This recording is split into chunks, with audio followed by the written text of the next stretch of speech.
Good morning बच्चों।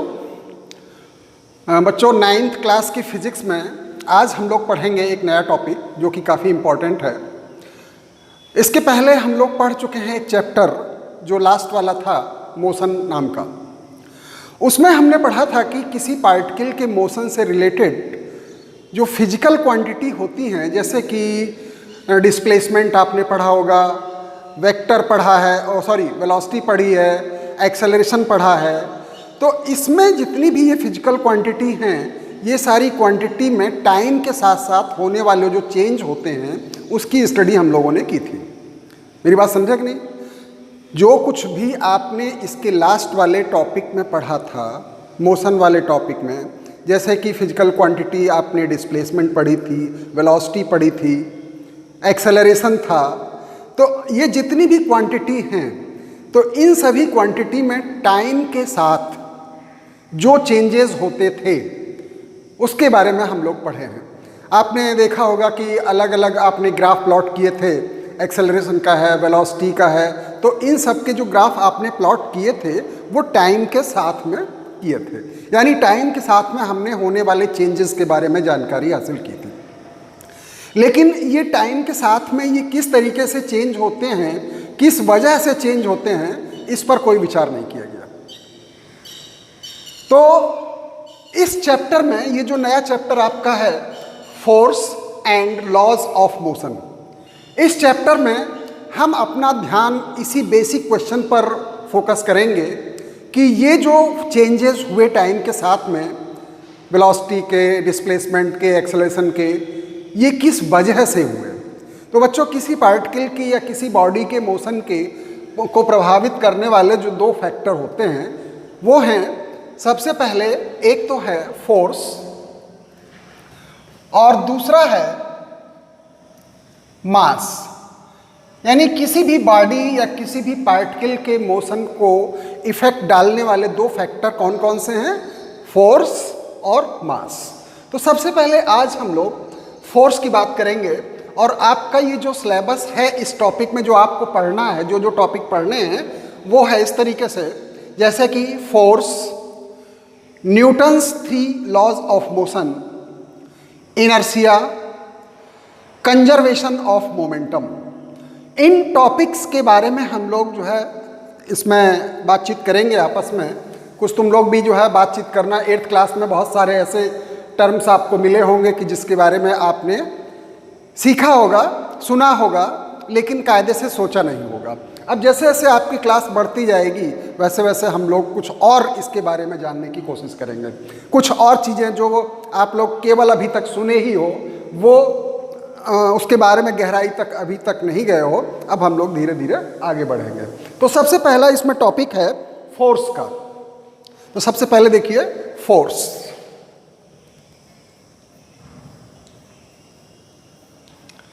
Force होता क्या है बच्चों? तुम लोग पढ़ चुके हो ये लास्ट 8th क्लास में कि फोर्स क्या होता है, बताइए। फोर्स होता है, जैसे कि मान लो ये ब्लैक बोर्ड है, इस पे आपने एक कोशिश की, इसको धक्का लगाया, या जैसे मान लो कोई मेज है, मेज पे किताब रखी हुई है, आपने उसको खींचा या उसको धक्का लगाया, तो क्या होगा? जो किताब मेज पे रखी हुई है, आपके धक्का देने से वो अपनी जगह से हट जाती है, यानी जो पहले रेस्ट पोजीशन पे थी अब वो मोशन में आ जाती है। या जैसे मान लो कोई भी बॉल रखी हुई है नीचे, आपने पैर से उसको किक लगाए, तो किक लगाने से क्या होगा कि वो बॉडी जो है, यानी बॉल, वो एक जगह से दूसरी जगह डिस्प्लेस होगी। और डिस्प्लेसमेंट का मतलब क्या है? इसमें वेलोसिटी आ जाएगी। ठीक है, तो ये जो हमने फोर्स लगाया, किसी चीज़ को धक्का दिया या किसी चीज़ को खींचा, तो ये क्या हुआ? ये एक कोशिश हमने की, ये एक हमने एफर्ट किया उस बॉडी के ऊपर, जिससे कि वो उसमें चेंज आवे। और वो चेंज कैसे हो सकते हैं? आपके वेलोसिटी से रिलेटेड हो सकते हैं, उस बॉडी के शेप से रिलेटेड हो सकते हैं, ठीक है, उस बॉडी के डायरेक्शन से रिलेटेड हो सकते हैं। तो कहने का मतलब ये है कि अगर आप किसी बॉडी पर कोई फोर्स लगाते हो, कोई एक्सटर्नल एफर्ट करते हो, तो उसमें 2-3 चेंजेस पॉसिबल हैं। एक तो है उस बॉडी की वेलोसिटी में चेंज, यानी बॉडी की जो वेलोसिटी है वो एक जगह से दूसरी जगह चली जाए, मतलब चेंज हो जाए। जैसे पहले शुरुआत में कोई बॉडी रखी हुई थी, उसकी बॉडी में वेलोसिटी क्या थी, 0 थी, और जब आपने उस पर एक्सटर्नल एफर्ट लगाया, आपने कोशिश की, उसको धक्का दिया या उसको खींचा, तो उसकी वेलोसिटी अब बढ़ करके वी डैश हो गई या कुछ भी मान लीजिए। तो पहले से आपके वेलोसिटी में चेंज हुआ। दूसरी चीज़ यह है कि अगर आपने किसी बॉल को किक लगाया तो क्या होगा। ये कोई ज़रूरी नहीं है कि वो बॉल एकदम सीधी लाइन में ही जाए, एकदम सीधी लाइन में ही मोशन करे। हो सकता है कि आपने इस डायरेक्शन में फोर्स लगाया बॉल पे, और बॉल आपकी जो है लेफ्ट साइड चली गई या राइट साइड चली गई, तो क्या होगा, उसके डायरेक्शन में चेंज होगा। यानी उसमें मैग्नीट्यूड भी है और डायरेक्शन भी है। तीसरी चीज़ देखिए, जैसे कोई बैलून है, बैलून में हवा भरी हुई है, आपने उसको किक लगाया या हाथ से उसको उछाला तो वो अपनी जगह से दूसरी जगह गई, यानी वेलोसिटी में चेंज तो हुआ ही।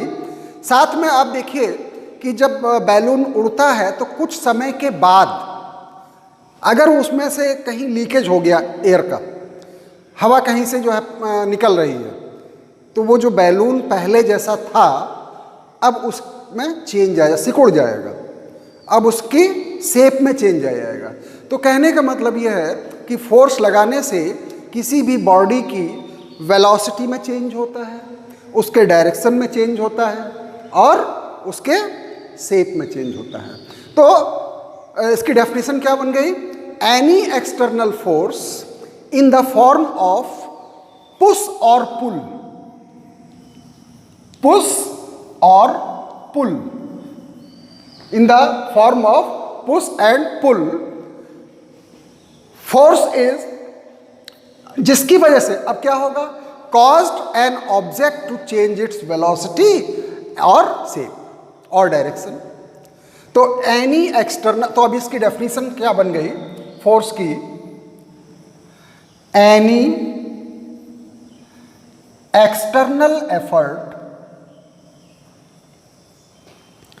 Any external effort in the form of push or pull, in the form of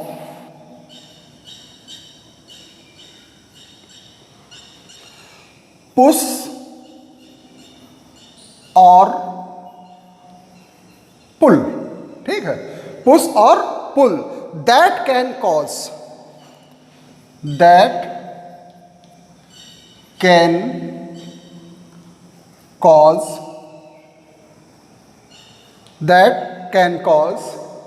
an object to change its velocity, any external effort in the form of push or pull that can cause an object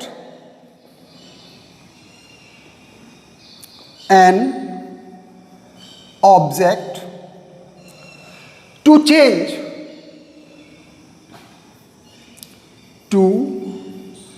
change its velocity और shape। तो ये force की definition बन गई।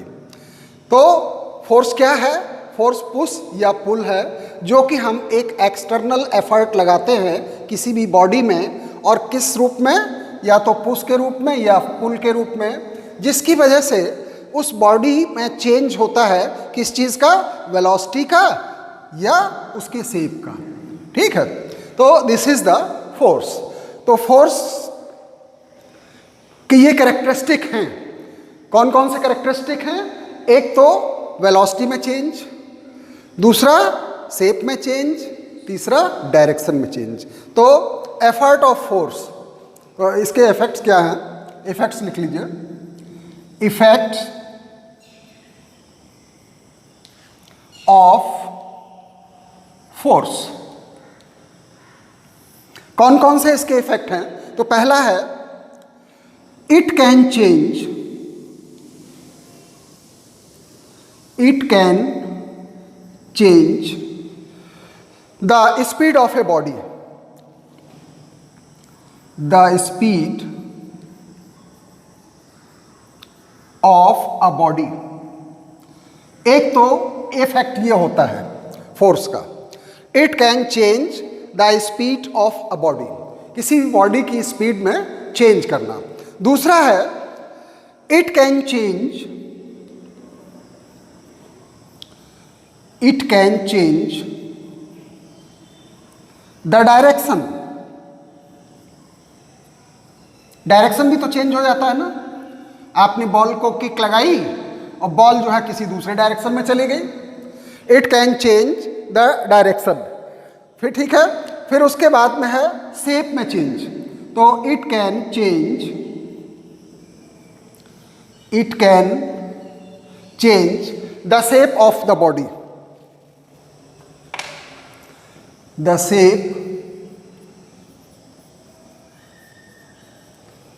Of the body. तो ये बच्चों तीन इफेक्ट हैं फोर्स के।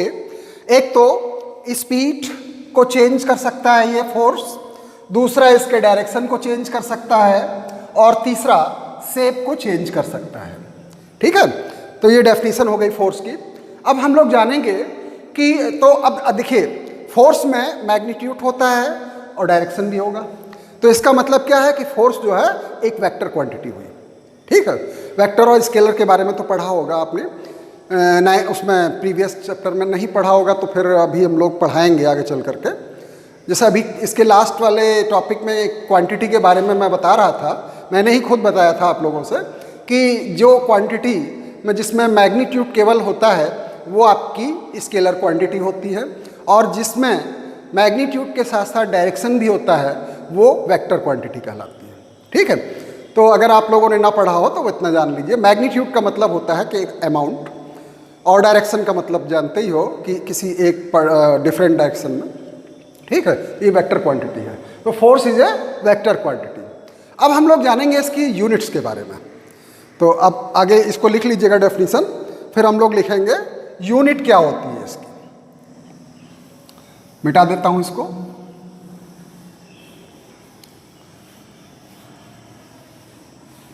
बच्चों इसकी दो यूनिट होती हैं, फोर्स की दो यूनिट है। कौन कौन सी? एक तो है, तो यहां पे हेडिंग डाल दीजिएगा, यूनिट ऑफ फोर्स।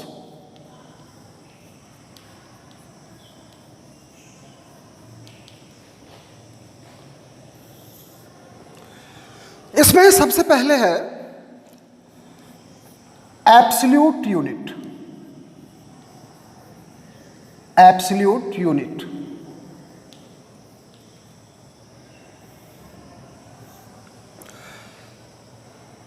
देखो एक चीज आप लोगों ने पढ़ी होगी, सिस्टम के बारे में आप लोग जानते होंगे, सिस्टम ऑफ यूनिट। जो क्वांटिटी होती हैं दो टाइप की होती हैं, एक होती है फंडामेंटल क्वांटिटी और एक होती है डेराइव्ड क्वांटिटी। और इन सब से मिलकर के जो है एक सिस्टम बना है, उसको सिस्टम ऑफ यूनिट का नाम दिया गया है। और ऐसा ही सिस्टम का नाम आपने सुना होगा, इंटरनेशनल सिस्टम ऑफ यूनिट। और इसमें पूरे दुनिया भर के जितने भी कंट्रीज़ हैं सबके लिए एक सिस्टम बना हुआ है।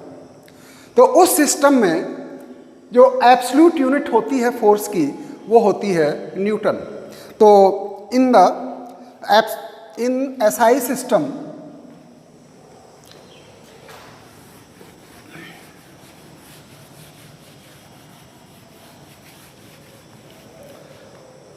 in SI system SI का मतलब international system of unit, SI system, the absolute unit of force is, the absolute unit of force is Newton. ये बच्चों हमारे जो साइंटिस्ट थे न्यूटन बाबा, उन्हीं के सम्मान में इसका यूनिट रखा गया है न्यूटन, ठीक है। और एक जो न्यूटन होता है वो किसके बराबर होता है? 1 न्यूटन। इसको न्यूटन को n से लिखते हैं। 1 newton equal to 1 kilogram metre per second -2, ठीक है। Kilogram metre per second square, 1 newton equal to 1 kilogram metre per second square, ठीक है। तो अच्छा, एक सिस्टम तो होता है MKS सिस्टम। तो MKS सिस्टम में ये आपकी यूनिट होती है न्यूटन फोर्स की, ठीक है। और एक सिस्टम होता है CGS सिस्टम। CGS सिस्टम में जो फोर्स की यूनिट होती है वो होती है डाइन, ठीक है। तो in CGS system,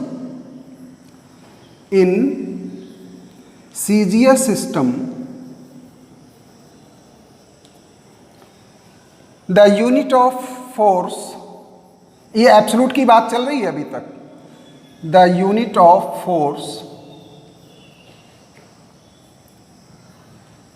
is dine.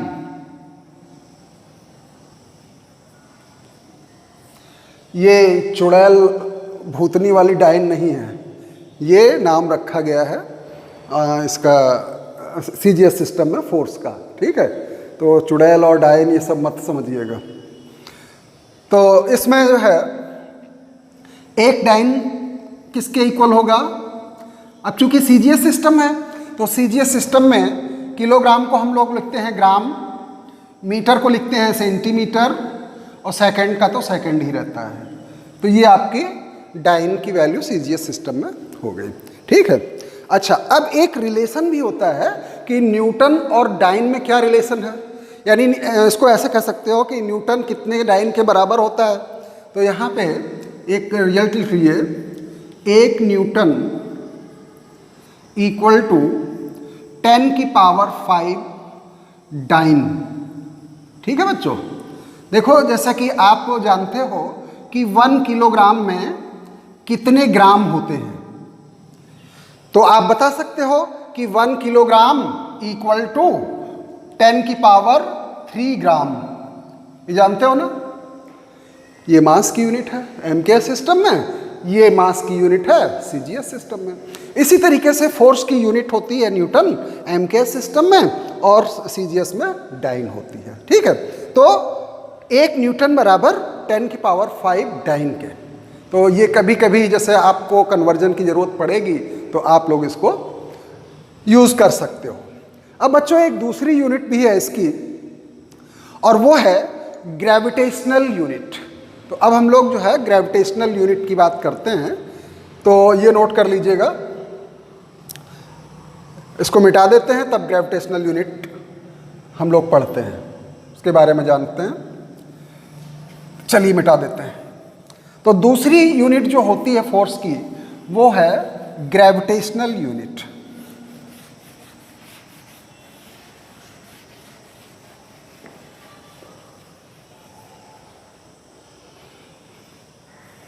Gravitational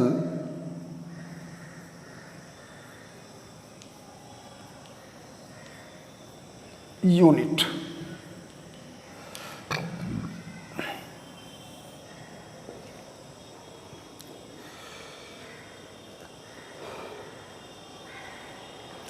देखिए SI सिस्टम में जो ग्रेविटेशनल की इसकी यूनिट, ग्रेविटेशनल यूनिट होती है फोर्स की, वो होती है किलोग्राम वेट। तो इन SI system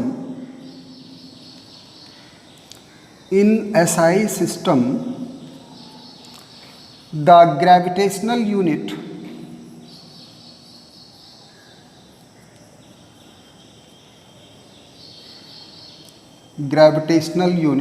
of force is kilogram weight.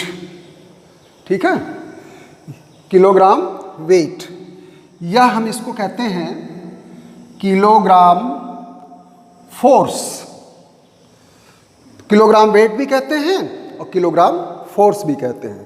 ठीक है बच्चों, तो 1 किलोग्राम वेट, या इसी को हम 1 किलोग्राम फोर्स भी कहते हैं, ये किसके इक्वल होता है?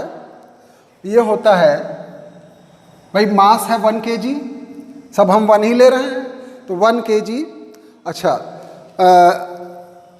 इंटू 9.8 मीटर पर सेकेंड स्क्वायर। जी की वैल्यू आप जानते हो, एक्सेलरेशन ड्यू टू ग्रेविटी, वो 9.8 होती है एक्सेलरेशन। ठीक है, तो यहाँ पे जब वैल्यू रखी जाएगी उसकी एक्सेलरेशन की, तो 9.8 रख देंगे। ठीक है, और तो ये हो जाएगा 9.8। अब देखिए, किलोग्राम मीटर पर सेकेंड स्क्वायर, अभी इसके पहले हम लोगों ने लिखा था किलोग्राम मीटर पर सेकेंड स्क्वायर को न्यूटन के इक्वल, है ना, तो ये 9.8 हो जाएगा। ठीक, तो कहने का मतलब ये होता है कि 1 किलोग्राम वेट 9.8 न्यूटन के इक्वल होगा। ठीक है, अब हम सीजीएस सिस्टम में लेते हैं। इन सीजीएस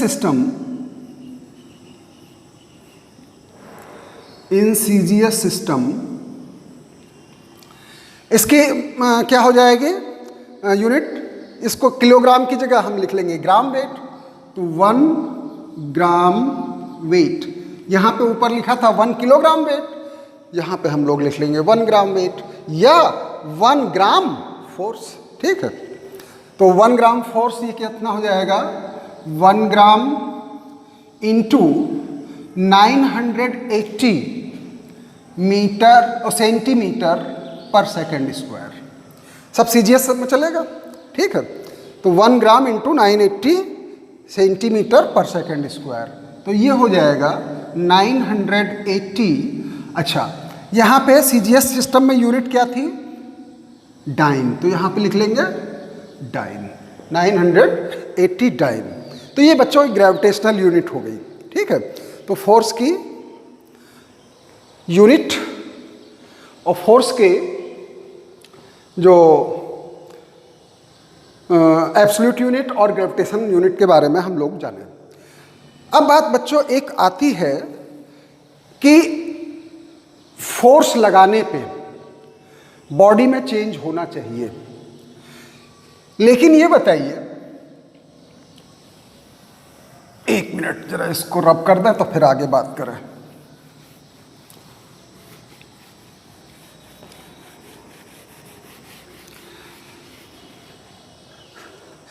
अभी हम लोगों ने पढ़ा है कि जब हम फोर्स लगाते हैं किसी बॉडी पर, तो उस बॉडी की स्पीड में चेंज होता है,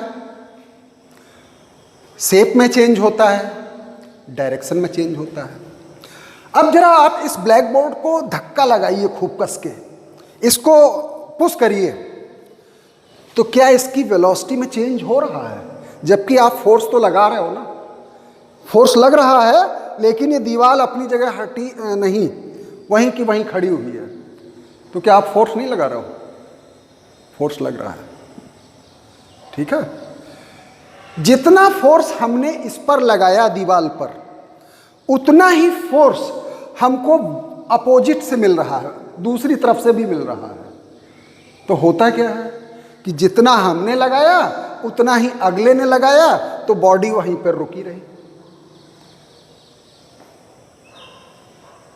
यानी सपोज करो हमने जो है इस पे 100 न्यूटन का फोर्स लगाया, और उधर से अपोजिट फोर्स जो लग रहा है वो भी 100 न्यूटन का लग रहा है, तो ये फोर्स पॉजिटिव हुआ, ये नेगेटिव हुआ। जब आप इसको दोनों को मिक्स करोगे तो ये कैंसिल हो जाएगा, तो इसका मतलब ये हो गया रिजल्टेंट फोर्स 0 हो गया। हुआ कि नहीं? तो इस वजह से ये दीवार खड़ी हुई है। हालांकि आप फोर्स लगा रहे हो, वर्क कर रहे हो, लेकिन दीवार अपनी जगह खड़ी है। तो रिजल्टेंट फोर्स कितना हुआ? 0। ठीक है। तो इस टाइप का जो फोर्स होता है, उस फोर्स को हम लोग कहते हैं बैलेंस्ड फोर्स। Balanced force. जो बैलेंस्ड फोर्स होता है वो उसका रिजल्टेंट फोर्स 0 होगा। ठीक है। तो जब जो है अप्लाइड फोर्स का जो रिजल्टेंट है वो अगर 0 हो जाए तो हम उसको बोलते हैं बैलेंस्ड फोर्स। तो इसकी डेफिनेशन बन जाएगी, if the resultant of applied force is equal to 0, it is called balanced force. If resultant of applied force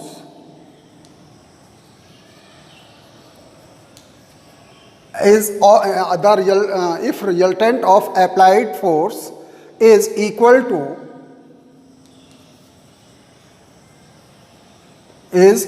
to 0, then this force is called balanced force.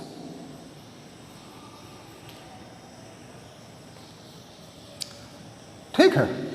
तो ये जाने रहिए कि ये दीवार जो है आपके फोर्स लगाने के बावजूद भी अपनी जगह क्यों खड़ी हुई है, क्योंकि जितना फोर्स हम उधर दीवार की तरफ लगा रहे हैं उतना ही हमको बराबर से मिल रहा है। इस वजह से वो दीवार, चूंकि अब ये फोर्स जो है कैंसिल हो गए तो रिजल्टेंट फोर्स 0 हो गया, जिस वजह से ये दीवार अपनी जगह खड़ी हुई है। ठीक है। और एक होता है बच्चों अनबैलेंस्ड फोर्स।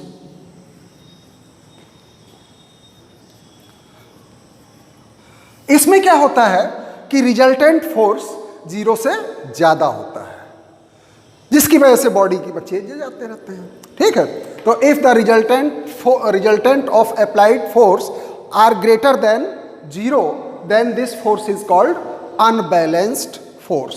तो इसको अगर आप लिखना चाहो तो लिख सकते हो, if the resultant of applied force is greater than 0, then this type of force is called unbalanced force. ठीक है, समझ गए कि नहीं?